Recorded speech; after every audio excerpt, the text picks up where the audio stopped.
Hi friends, welcome to my channel my family dairy. ఎలా ఉన్నారండి? అందరూ బాగున్నారా? నేను కూడా బాగున్నానండి.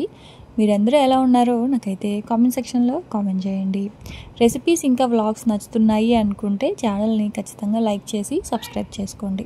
సో మీరు సబ్స్క్రైబ్ చేసుకుంటారని అనుకుంటున్నాను. కొత్త వాళ్ళు ఎవరైనా చూస్తుంటే ఖచ్చితంగా సబ్స్క్రైబ్ చేసుకోండి. సో ఇంక ఇక్కడ ఏంటి అంటే, ఇవాళ నేను మీకు ఒక మంచి రెసిపీతో వ్లాగ్ అయితే స్టార్ట్ చేస్తున్నాను. యాక్చువల్గా ఈ రెసిపీ నేను ముందు రోజు నైట్ వండానమాట. అంటే యాక్చువల్గా వ్లాగ్ నేను మార్నింగ్ వ్లాగ్ స్టార్ట్ చేశాను, కానీ రెసిపీ లాస్ట్లో పెడితే చూస్తారో చూడరా అని చెప్పేసి రెసిపీని ముందుగానే పెట్టేస్తాను అనమాట. సో ఏంటక్క అంత మంచి రెసిపీ అంటే, ఇవాళ నేను చికెన్ బిర్యానీ చేస్తున్నాను. చికెన్ బిర్యానీ ఎప్పుడు చేసేదే కదక్క అని మీరు అనుకోవచ్చు. ఇవాళ చికెన్ బిర్యానీ ఎప్పుడు చేసే దమ్ బిర్యానీలా కాకుండా చిట్టి ముత్యాలతోటి చేస్తున్నాను అనమాట. అసలు ఎంత బాగా వచ్చిందో. నేను చేసే బిర్యానీస్లో one of the best biryani అని చెప్పొచ్చు. ఇది కూడా అంత బాగుంది. సో ఎలా చేయాలి ఏంటి అనేది చూపిస్తా. ఫస్ట్ అయితే ఒక కేజీ చికెన్ తీసుకున్నాను. కేజీ చికెన్ ఎప్పుడైనా సరే ఒక కేజీ చికెన్ తెప్పిస్తానండి. దాంట్లో ఏంటంటే బోన్లెస్ పీస్ ఉంటుంది కదా, బ్రెస్ట్ పార్ట్ వరకు అది బోన్స్ ఉండదు కాబట్టి దాని వరకు నీట్గా కట్ చేయించుకొని వచ్చేస్తారు మా వారు షాప్లోనే. దానికి సాల్ట్ వేసేసి ఫ్రిడ్జ్లో పెట్టేస్తాను. అది రేపో ఎల్లుండి అలా తింటాము. ఒక కేజీ చికెన్ ఒక 3 days వరకు తింటాం అనమాట. సో ఇంక ఇప్పుడు ఏంటి అంటే, బోన్స్ ఉన్న చికెన్లో సాల్ట్ వేసి పక్కన పెట్టేశాను. అలాగే చిట్టి ముత్యాల రైస్ని కూడా నానబెట్టేశాను అనమాట. 1/2 kg chicken, 1/2 kg rice. 1/2 kg rice అంటే 2 glasses అండి. మనం మంచినీళ్ళు తాగే గ్లాసులు ఉంటాయి కదా, అవి వాటితో 2 గ్లాసులు కలిపితే 1/2 kg అవుతుంది అనమాట. సో ఇప్పుడు 1/2 kg రైస్కి మనం టీ తాగే గ్లాస్ ఉంటుంది కదా చిన్నది, టీ తాగే గ్లాస్ తోటి ఆయిల్ తీసుకున్నాను. ఆయిల్ వేసుకున్న తర్వాత ఒక 2-3 స్పూన్లు నెయ్యి అయితే వేసుకున్నాను. నెయ్యి కాస్త ఎక్కువే పడుతుంది, లాస్ట్లో కూడా నెయ్యి వేసుకుందాము. సో ఇప్పుడు ఏంటంటే, కొంచెం ఆయిల్ వేడెక్కిన తర్వాత ఒక 4 లవంగాలు, ఒక చిన్న దాల్చిన చెక్క ముక్క, ఒక 2-3 ఇలాచీ, ఒక 2 పచ్చిమిర్చి, ఒక 2 ఉల్లిపాయలు, కొంచెం మీడియం సైజు ఉల్లిపాయలు 2 తీసుకున్నానండి. మరీ పెద్దవి కాదు, అలా మరీ చిన్నవి కాదు, మీడియం సైజు ఉల్లిపాయలు 2 అయితే చాలు. 2 గ్లాసులకి 2 ఉల్లిపాయలు, 2 పచ్చిమిర్చి. ఉల్లిపాయలు బాగా ఎర్రగా వేగిన తర్వాత ఒక 10 నుంచి 15 జీడిపప్పులు కూడా వేసుకున్నాను. ఆ తర్వాత కొత్తిమీర, అలాగే పుదీనా అన్నీ వేసేసి బాగా ఎర్రగా ఉల్లిపాయలు అయితే వేగాలండి. మనం ఎప్పుడు బిర్యానీకి అయితే ఎలా ఫ్రైడ్ ఆనియన్స్ చేసుకుంటామో అలాగా ఎర్రగా వేగిపోవాలన్నమాట. ఆ తర్వాత పెద్ద స్పూను అల్లం వెల్లుల్లి పేస్ట్, 1 స్పూన్ అయితే చాలు. సో 1 స్పూన్ అల్లం వెల్లుల్లి పేస్ట్ వేసేసి కొంచెం అటు ఇటుగా ఫ్రై చేసేసి, ఇప్పుడు దీన్నంతా కూడా చల్లారిన తర్వాత మిక్సీ చేసుకోవాలండి. ఇంకా స్పైసెస్ అయితే పడతాయి. సో అన్ని స్పైసెస్ ముందే వేసేసి మిక్సీ చేస్తే ఘాటు ఎక్కువ అయిపోతుంది. అందుకే నేను ఏం చేశానంటే, ఒక 4 లవంగాలు, ఒక చిన్న దాల్చిన చెక్క ముక్క, ఒక 2-3 ఇలాచీ అయితే చాలు.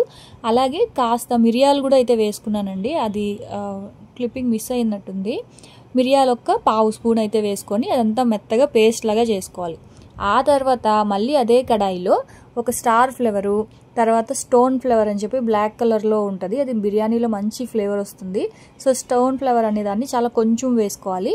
అలాగే షాజీరా, ఆ తర్వాత జాపత్రి, ఇంకొక 2-3 లవంగాలు, అలాగే ఒక చిన్న దాల్చిన చెక్క ముక్క, ఒక 2 ఇలాచీ అన్నీ వేసుకున్నాను. మళ్ళీ హోల్ స్పైసెస్ అన్నీ వేసుకున్నాను. వేసుకొని అవి కొంచెం వేగిన తర్వాత ఇందాక మిక్సీ చేసి పెట్టుకున్న ఉల్లిపాయ పేస్ట్ ఉంది కదా, అదంతా వేసేసాను అనమాట. వేసేసి సాల్ట్లో నానబెట్టుకున్న చికెన్ ఉంది కదా, సో సాల్ట్లో నానబెట్టుకోవడం వల్ల చికెన్ అనేది చాలా సాఫ్ట్ అయిపోతుంది. బోన్స్తో ఉన్నా సరే బాగా సాఫ్ట్గా జ్యూసీగా అయిపోద్ది అనమాట. సో ఆ చికెన్ అయితే వేసేసా. అలాగే ఉప్పు, పసుపు కూడా వేసుకున్నాను.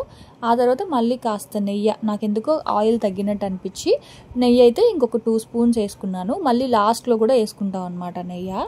సో నెయ్యితో చేయడం వల్ల చాలా కమ్మగా, అసలు ఎంత బాగా వచ్చిందో అండి నిజంగాన. సో ఇప్పుడు ఏంటి అంటే, మనం తినే కారాన్ని బట్టి ఒక 1/2 స్పూన్ కారము, 1/2 స్పూన్ ధనియాల పొడి, ఒక చిన్న కప్పు పెరుగు అయితే వేసుకున్నాను. ఇప్పుడు దాన్ని మొత్తాన్ని ఇలా మంచిగా కలిపేసుకోవాలి. మసాలాలు అంతా కూడా చికెన్కి బాగా పట్టేసి చికెన్ ఉడకాలన్నమాట. సో చికెన్ ఉడకడానికి కాస్త వాటర్ అయితే వేసుకుంటున్నాను. పెరుగు అయితే ఏ కప్పుతో వేసానో ఆ కప్పుతోటే కొంచెం వాటర్ కూడా వేసేస్తే మనకేంటంటే చికెన్ బాగా ఉడికిపోతుంది. అంటే మిక్సీ జార్లో కొంచెం వాటర్ వేసేసి, ఆ మిక్సీ జార్లో కొంచెం మసాలా ఉంటుంది కదా, ఆ వాటర్ అయితే వేసేసాను అనమాట. వేసేసి మూత పెట్టేసి 10 నిమిషాల పాటు ఉడికించుకోవాలి మీడియం ఫ్లేమ్లో. మాడిపోకుండా చూసుకోండి, ఎందుకంటే గ్రేవీ ఉంది కాబట్టి మాడిపోయే ఛాన్సెస్ ఉంటుంది. హైలో పెట్టద్దు, అలానే సిమ్లో పెట్టద్దు. మధ్య మధ్యలో కలుపుతూ ఒక 10 minutes పాటు చికెన్ అయితే ఉడికించుకోండి. చికెన్ మనం ఆల్రెడీ మ్యారినేట్ చేసి పెట్టేసాం కదా సాల్ట్లో, దానివల్ల చికెన్ అనేది సాఫ్ట్ అయిపోద్ది, ఎక్కువ టైం తీసుకోదు. 10 నిమిషాల్లో ఉడికిపోద్ది. ఆ తర్వాత ఇంకా నానబెట్టుకున్న రైస్ అయితే వేసేసాను. ఇక్కడ వాటర్ కొలత ఎంతంటే 1 గ్లాసు రైస్కి 1 గ్లాసు వాటర్ అయితే చాలండి. ఎందుకంటే ఆల్రెడీ అందులో గ్రేవీ ఉంది కదా, సో ఇంకా ఎక్కువ వాటర్ వేసుకుంటే ముద్దగా అయిపోతుంది. నిజానికి ఈ బిర్యానీ ముద్దగా ఉంటేనే బాగుంటుంది, అలా అని మరీ చివిడిపోయినట్లు ఉంటే బాగోదు కదా. సో కరెక్ట్గా 1 గ్లాసు రైస్కి 1 గ్లాసు వాటర్ని మరిగించి వేడి నీళ్ళు అయితే వేసుకోండి, త్వరగా అయిపోతుంది అనమాట. సో అలాగే వేసుకున్నాను. ఇప్పుడు చూడండి కరెక్ట్గా 10 నిమిషాలకి ఇలా ఉంది. ఇప్పుడు ఒక్కసారి ఇలా మంచిగా కలిపేసుకొని ఇంకొక 5 నిమిషాల పాటు మూత పెట్టేస్తే ఆవిరికి బిర్యానీ అనేది కరెక్ట్గా సెట్ అయిపోతుంది. చాలా బాగుంటుందండి. ఇది కొంచెం స్టిక్కీగానే ఉంటుంది, మరీ పొడిగా ఉన్న ఈ బిర్యానీ అస్సలు బాగోదు. ఆ తర్వాత తినే ముందు ఇంకొంచెం ఒక 2 స్పూన్లు నెయ్యి వేసుకొని తింటే చాలా బాగుంటుంది. ఇది బాగా కాస్ట్లీ బిర్యానీ అని చెప్పొచ్చు, ఎందుకంటే నెయ్యి, జీడిపప్పు, చిట్టి ముత్యాలు రైస్ కూడా బాస్మతి రైస్తో పోలిస్తే చిట్టి ముత్యాలు రైస్ కొంచెం కాస్ట్ ఎక్కువే ఉంటుంది. మా వారు ఇప్పటికే చెప్తారు, చెన్నైలో ఒకసారి తిన్నప్పుడు 350 రూపీస్ తీసుకున్నారంట ఇంత చిన్న కప్పు బిర్యానీ, అది కూడా మటన్ బిర్యానీ కాదు, చికెన్ బిర్యానీయే. ఇప్పటికీ అంటానే ఉంటారనమాట. సో అదే తలపాకట్టి బిర్యానీ అంటారు, దిండుకల్లు బిర్యానీ అంటారు, దున్నె బిర్యానీ అంటారు. సేమ్ బిర్యానీకే ప్రాంతాన్ని బట్టి పేర్లు అయితే మారుతూ ఉంటాయన్నమాట. ప్రాసెస్ అయితే ఇది చాలా బాగా వచ్చింది బిర్యానీ. ఖచ్చితంగా ట్రై చేయండి ఎవరైనా బిర్యానీ లవర్స్ ఉంటే. ఆ తర్వాత ఇంకా యాక్చువల్గా ఇది వ్లాగ్ మార్నింగ్ స్టార్ట్ అయిందనమాట. ఉదయాన్నే స్టవ్ మీద టీ పెట్టేసి రైస్ పెట్టేసి అప్పుడైతే మార్కెట్కి వచ్చానండి. ఏంటంటే పచ్చి మామిడికాయలు అవి తీసుకుందాము, ఆవకాయ పచ్చడి పెడదామని చెప్పేసి వచ్చాను. తీరా అంత టైం లేదనమాట. సరే అని చెప్పేసి ఇంకోటి ఏంటంటే మజ్జిగ మిరపకాయలు పెట్టుకుందాము, అదే ఊర మిరపకాయలు పెట్టుకుందాం అని చెప్పేసి అనుకుంటుంటే అసలు కుదరట్లేదు. అందుకని చెప్పి ఒక 15 మినిట్స్ సీను నన్ను కాస్త తీసుకెళ్ళి మార్కెట్కి అని చెప్పి పొద్దున్నే వచ్చాను. స్టవ్ మీద టీ పెట్టేసి మరీ వచ్చాను అనమాట. ఇంకా రాగానే మామిడి పళ్ళు కనిపించాయి. ఒక కేజీ తీసుకున్నాను, 70 రూపీస్ అంట కేజీ, చిన్నవి. ఇవేంటంటే దేశవాళీ కాయలు కదా, దీంట్లో ఏమీ పౌడర్లు అట్లా వేసి పండించలేదు, చాలా మంచి స్మెల్ వస్తున్నాయి. సరే అని ఒక కేజీ తీసుకున్నాను.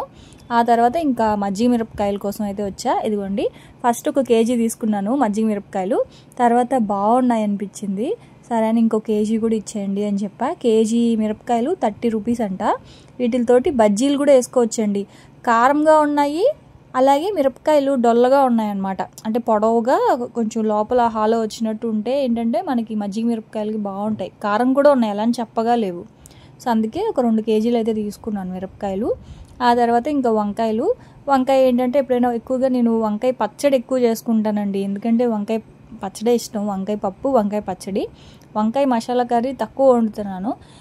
చాలామంది వంకాయ మసాలా కర్రీ అడుగుతూనే ఉన్నారు. సో ఖచ్చితంగా మీకోసం చేస్తాను. అందుకే పచ్చడి కోసం పెద్ద వంకాయ, చిన్న వంకాయలేమో కూర కోసం తీసుకున్నాను అనమాట, చిన్న వంకాయలు. ఇంకా అలాగే అల్లము, వెల్లుల్లిపాయలు కూడా తీసుకున్నాను. వెల్లుల్లిపాయలు అయితే ఏం బాగాలేవండి, చాలా చిన్నగా ఉన్నాయన్నమాట వెల్లుల్లిపాయలు. లాస్ట్ మంత్ అసలు చాలా పెద్ద వెల్లుల్లిపాయలు వచ్చాయి 50 రూపీస్కి. హాఫ్ కేజీ 50 రూపీస్, కేజీ 100 అలా అమ్మారు. ఇక్కడైతే ప్రస్తుతానికి బాగాలేవు, 1/4 కేజీ తీసుకున్నాను. ఆ తర్వాత ఇంకా కరివేపాకు అవి కావాలి కదా, వాటి వరకు తీసుకున్నాను అనమాట. ఇవంతా కూడా స్టవ్ మీద టీ పెట్టేసి, అంటే టైం సేవ్ చేయడానికి. ఇదిగోండి రైస్ అయితే ఇంకా ఉడుకుతుంది. టీ అయితే మాత్రం ఫోన్ చేసి చెప్పాను లక్కీకి టీ ఆఫ్ చేయమని చెప్పి. అంటే యాక్చువల్గా అలా పెట్టేసి స్టవ్ మీద పెట్టేసి ఎక్కడికి వెళ్ళకూడదు, కాకపోతే టైం సేవ్ అవుద్ది కదా. మళ్ళీ వచ్చి టీ పెట్టాలి, రైస్ పెట్టాలి అంటే టైం పట్టేస్తుంది కదా. ఉదయాన్నే మా ఆయనకైతే 7:20కే బాక్స్ రెడీ చేయాలి, అందుకని కాస్త టైం సేవ్ అవుద్ది కదా అని చెప్పేసి ఇంకా అలా సిమ్లో పెట్టేసి వెళ్ళాను. టీ అయితే మరిగిపోయి ఉంటాయని చెప్పేసి ఆపేయమన్నాను. రైస్ అయితే ఇంకా ఉడకలేదమ్మా అని చెప్పాడు వాడు. సరే అని చెప్పి ఇంక ఇప్పుడు వచ్చాక అన్నం వాడ్చేసి టీ అయితే మరిగిపోయాయి కదా, మళ్ళీ ఒకసారి వేడి పెట్టుకొని ఇంకా తాగుతూ ఉన్నాం అనమాట. పొద్దున్నే తిప్పలండి, ఆడవాళ్ళ తిప్పలు ఏం చెప్తాం. ఇంకా పిల్లలకైతే హాఫ్ డే కాబట్టి సో ప్రాబ్లం లేదు. మా వారికి అయితే హాఫ్ డే అయినా సరే టీచర్స్కి వాళ్ళకి ఉండదు కదా half day, so full day ఉంటుంది అనమాట వాళ్ళకైతే. సో ఇంక బాక్స్ అయితే ప్యాక్ చేయాలి. సో ఫస్ట్ అయితే ఇంకా టీ తాగేసి వద్దామని చెప్పేసి టీ అయితే తాగేసాను. ఆ తర్వాత ఇంకా చికెన్, ఇవాళ మామిడికాయ చికెన్. యాక్చువల్గా నార్మల్ చికెనే చేద్దాం అనుకున్నాను, అక్కడ మామిడికాయలు భలే ఉన్నాయి. సరే అని చెప్పి ఆవకాయ కోసం మామిడికాయలు అయితే తీసుకోలేదు, ఎందుకంటే బేరం ఆడే టైం లేదు, ముక్కలు కొట్టించాలి కదా. సో మామిడికాయకి సపరేట్గా వెళ్దాంలే అని చెప్పేసి ఇంకొక మామిడికాయ మాత్రం తెచ్చుకున్నాను. సో ఇవాళ మామిడికాయ చికెను. ఇదేంటంటే సొంటం కోడ్ అనమాట, గట్టిగా ఉంటుంది. సో ఈ సొంటం కోడ్ ఏంటంటే మనకి మటన్ లాగా టేస్ట్ వస్తుంది అనమాట, గట్టిగా ఉంటుంది పీసెస్ నాటుకోడి లాగా. కానీ నాటుకోడిలో దుమ్ములు ఎక్కువ ఉంటాయి, సొంటెం కోడిలో కొంచెం మాంసం ఎక్కువ ఉంటుంది అనమాట. సో అందుకని చెప్పి ఇంకా సొంటెం కోడే ఎక్కువ ఇష్టం మాకు.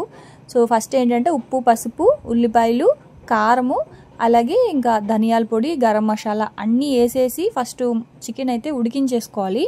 ఇది చాలా గట్టిగా ఉంటుందండి, కనీసం ఒక 5-6 విజిల్స్ అయితే పెట్టుకోవాలి.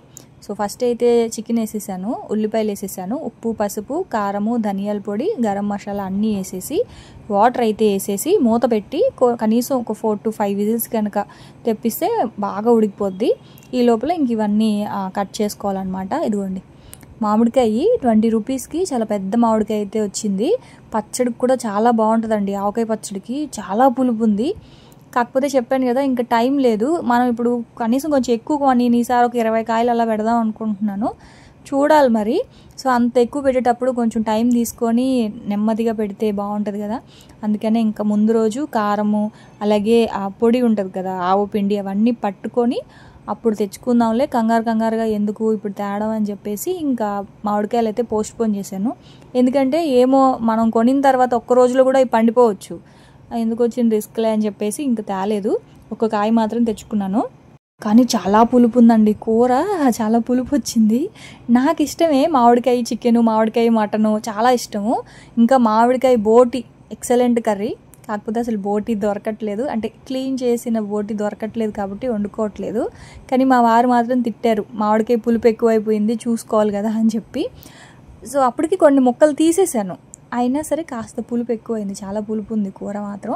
సో ఎవరైనా మామిడికాయ ఇలా చికెన్ వండుకోవాలి అంటే కాస్త చూసి వేసుకోండి మామిడికాయ ముక్కలు మాత్రం. ఫస్ట్ ఏంటి అంటే కాస్త పోపు పెట్టేసుకున్నాను, ఆవాలు, జీలకర్ర, మెంతులు కంపల్సరీ. పులుపుగా ఏదేసిన మామిడికాయ కానీ తర్వాత చింతపండు కానీ ఏదేసినా సరే మెంతులు వేస్తే బాగుంటుంది. పోపు పెట్టేసుకొని కరివేపాకు, ఎండుమిర్చి అంతా వేసేసి మామిడికాయ ముక్కలు, చికెన్ గ్రేవీ అంతా వేసేసాను అనమాట. ఏంటి బాతి వేలేదో చూపిస్తుంది అనుకుంటున్నారు కదా, చెయ్యి కాలిపోయిందండి, ఆవిరి తగిలేసింది. అంటే ఇప్పుడు చికెన్ ఉడికేటప్పుడు ప్రెషర్లో కొంచెం ప్రెషర్ మీద ఉండింది, అది ఇట్లా తీయగానే వేలికి గట్టిగా ఆవిరి తగిలేసి చెయ్యి అంతా మంట అనమాట. అప్పుడప్పుడు ఇలా జరుగుతూ ఉంటాయి కదా. సో ఇంకా టిఫిన్ అయితే లేదు, ఎక్కువగా మా ఇంట్లో మజ్జిగన్నమే తింటున్నారు, మజ్జిగన్నమే కడుపు నిండా తింటున్నారు.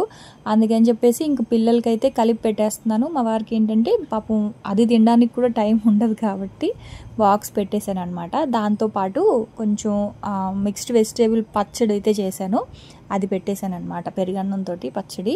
సో త్వరగా పెట్టమ్మా మామిడికాయ పచ్చడి అని చెప్పి మా పిల్లలు అయితే తినేస్తున్నారు నన్ను, త్వరగా పెట్టు అని. నాకేమో భయం వేస్తుంది, పచ్చడి చేశానంటే చాలు ఇంక వాళ్ళు వేరే కూరలు ఏం తినట్లేదు, పచ్చడి పెరుగు ఇవే అనమాట.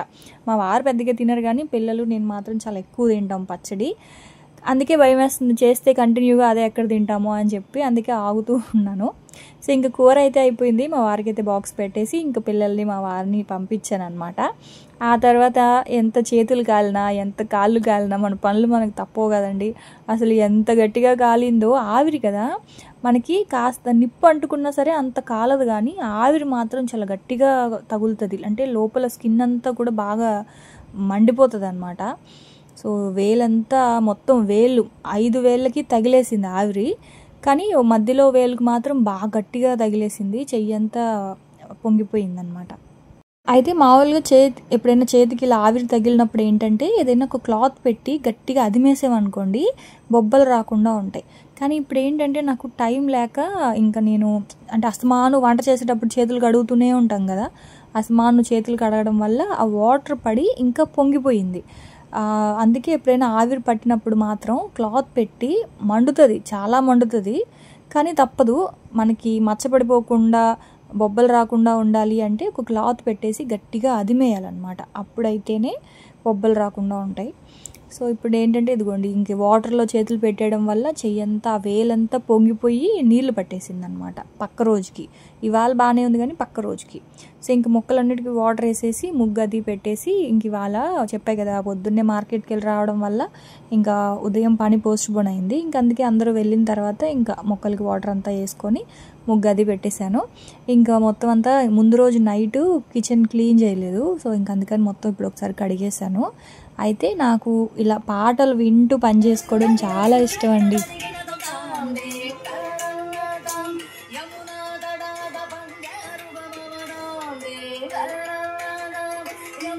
ఇంకా అలాగా సాంగ్స్ వింటూ పని చేసుకుంటాను. ఎక్కువగా వాళ్ళతో వీళ్ళతో మాట్లాడే కంటే కూడా నాకు తెలిసినంత వరకు పాటలు వింటూ పని చేసుకోవడం, లేదు ఏదైనా కూర్చొని చేసే పని అయితే మూవీ లాంటిది పెట్టుకుంటానండి. సో నేను ఎక్కువగా బయటికి ఎవరితో మాట్లాడకూడదనేం కాదు, మాట్లాడితే గంటల తరబడి మాట్లాడతాను, పని మర్చిపోతాను. సో నా పని నేను ప్రశాంతంగా చేసుకుంటూ, ఎక్కువగా ఎవరితోనో మాట్లాడితే ఏంటంటే ఏదో ఒక డిస్టర్బెన్సెస్ వస్తాయండి. దాని బదులు మన పని మనం చేసుకుంటూ శుభ్రంగా ఇంట్లో ఉండడం చాలా బెటర్ అని ఫీల్ అవుతాను. అలా అని ఎవరితో మాట్లాడకుండా మొహం ముడుచుకొని ఉంటానని కాదు, మాట్లాడితే మాత్రం గంటల తరబడి మాట్లాడతాను నేను. నాకున్న ఒక బ్యాడ్ హ్యాబిట్ అదనమాట. సో టైం మర్చిపోతాను, పని మర్చిపోతాను. అందుకే పనిలో ఉన్నప్పుడు మాత్రం నేను ఎవరితో మాట్లాడను. మ్యాక్సిమం నా పని ఏంటంటే వ్లాగ్ చేసేటప్పుడు మనం ఈ పని తర్వాత ఈ పని అని నేను టైం పెట్టుకుంటాను. నాకు టైం పంక్చువాలిటీ చాలా ఎక్కువ. ఒకవేళ ఆ రోజు ఆ పని అనుకున్న పని అవ్వలేదు అంటే నా మీద నాకే కోపం వస్తుంది. ఇంకా డే అంతా అలాగే ఉంటుంది. అందుకే నేను పని చేసుకునేటప్పుడు, వీడియోస్ తీసేటప్పుడు మొబైల్ని ఫ్లైట్ మోడ్లో పెట్టేస్తాను. లేదు అనుకుంటే సైలెంట్లో పెట్టేసి ఇంకా సాంగ్స్ పెట్టుకొని నా పని నేను చేసుకుంటూ ఉంటాను అనమాట. ప్రశాంతంగా, వీడియోకి డిస్టర్బెన్స్ ఉండదు. ఇంకోటి ఏంటంటే నేను బాగా నమ్మేది, ఎక్కువగా ఎవరితో మాట్లాడుతూ ఉంటే అంతా బాగుంటే బాగుంటుంది, లేదనుకుంటే ఎక్కువ మాట్లాడడం వల్లనే గొడవలు వస్తాయని నేను నమ్ముతాను. అందుకే తక్కువ మాట్లాడతాను. సో ఇట్లా నా టైంపాస్ ఏంటి అంటే పాటలు వినడం, లేకపోతే ఏదైనా నచ్చినవి పాత మూవీస్ ఎక్కువ చూస్తాను ఇప్పుడు వచ్చిన వాటికంటే కూడా. సో పాత మూవీస్ అలా ఏదైనా చూసుకుంటూ పని చేసుకుంటూ ఉంటానన్నమాట. అయితే కరివేపాకు అవి తెచ్చాను కదా ఇప్పుడు కాయగూరలు, ఇంకా అవన్నీ ఫ్రిడ్జ్లో పెట్టేస్తా ఉన్నా. నేను కరివేపాకు తేగానే కొంచెం వాటర్ తోటి కాడలతోటే కడిగేసి అలాగే పెట్టేస్తాను. అప్పుడు ఏంటంటే కొంచెం త్వరగా ఎండిపోతుంది అనమాట. ఆ తర్వాత ఇలాగా తీసేసి స్టోర్ చేసుకుంటాను. ఎందుకంటే అప్పటికప్పటికే కరివేపాకు కడిగి పోపులో వేస్తుంటే చిటపట అని మొహం మీద పేలుతున్నాయి అన్నమాట అవి. అందుకని చెప్పేసి ఇంక ఇలాగే కడిగేసి కొంచెంసేపు బయట ఉంచేసి తేగానే కడిగేసాను. ఇప్పుడు ఒక 1 అవర్ అలా అయ్యింది కదా, అది కొంచెం ఆ వాటర్ అంతా డ్రై అయిన తర్వాత ఇలాగ ఒక ప్లాస్టిక్ బ్యాగ్లో పెట్టేసి ఫ్రిడ్జ్లో పెట్టేస్తాను. ఆ తర్వాత ఇదిగోండి పచ్చిమిరపకాయలు తేడానికేమో 2 కేజీలు తెచ్చానండి. ఇప్పుడు వీటిని ఎక్కడ అంటే ఏ డబ్బాలో స్టోర్ చేయాలో అర్థం కావట్లా. నా దగ్గర అన్నీ కూడా కేజీ పట్టేవే ఉన్నాయి తప్ప 2 కేజీలు పట్టే డబ్బాలు అయితే లేవు. సరే ప్రస్తుతానికి పక్కన పెడదాము, తర్వాత ఆలోచిద్దాంలే అని చెప్పి ఇంకా అవైతే పక్కన పెట్టా. మామిడికాయలు మాత్రం చాలా బాగున్నాయి, సాయంకాలం దేవుడికి పెట్టి తిందాంలే అని చెప్పి ఇంకా అవి కూడా పక్కన పెట్టా. వంకాయలు కూడా బాగా ఫ్రెష్గా ఉన్నాయి. వంకాయలు అయితే 25 రూపీస్కి ఇచ్చారండి కేజీ. ఇంకా అల్లము, మజ్జిగలోకి అల్లము అవన్నీ దంచి పెట్టుకుందాం అని చెప్పేసి. ఇదేంటి భారతి ఇన్ని మిరపకాయలు వేస్ట్ చేసావు అనుకుంటున్నారు కదా, ఏం లేదండి, నేను ఒక 5 డేస్ బ్యాకే తెప్పించాను మజ్జిగ మిరపకాయలు. ఇవైతే ఇంకా బాగా కారంగా బాగుండేవి. ఏమైందంటే పీరియడ్స్ వచ్చేసాయి, ఇంకా అప్పుడు ఎందుకులే ముట్టుకోవడం అంటే కడిగి ఇలా ఒక దాంట్లో పెట్టాను 1 కేజీ మిరపకాయలు. ఇంకా అంతే, ఇంకా పీరియడ్స్ రావడం, ఇంకా అవన్నీ అలాగే వదిలేసాను. వదిలేయడం వల్ల ఏంటంటే అవి కలర్ చేంజ్ అయిపోయాయి. సో ఎలాగో కలర్ చేంజ్ అయింది కదా, మొత్తం అన్నీ బాగా ఎండిపోనీలే, ఎండుమిరపకాయలాగా వాడుకుందాం అని చెప్పేసి ఇంకా వాటిని వేస్ట్ చేయకుండా అలాగే పెట్టేశాను అనమాట బయటే. ఇంకా అట్లా ఎండిపోయిన తర్వాత ఇంకా వంటల్లోకి వాడేసుకుంటూ ఉంటాను. ఇంకా ఇదిగోండి మళ్ళీ చెయ్యి చూపిస్తున్నాను కదా, నా కష్టం మీద అలా చెప్తూ ఉంటానండి. చెయ్యి మండిపోతుంది కానీ తప్పట్లేదు. ఇంకా ఆ వాటర్లో చెయ్యి పెట్టేయడం వల్ల చెప్పే కదా కొంచెం బాగా పొంగిపోయింది అనమాట.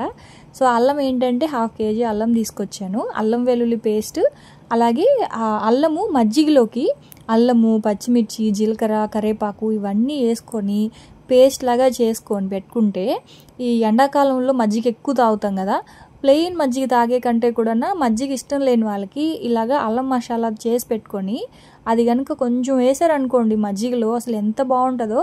కానీ ప్రతిరోజు అల్లం అవన్నీ దంచుకొని చేయాలి అంటే చిరాకు వస్తుంది కదా. ఇలా చేసి పెట్టుకోండి ఒక 2-3 వారాలకు ఒకసారి. ఇదిగోండి ఇట్లా కొంచెం అల్లము, అలాగే మీరు కారం కొంచెం మజ్జిగలో కొంచెం కారం ఉంటే బాగుంటుంది అనుకుంటే ఈ మాత్రం వేసుకోండి.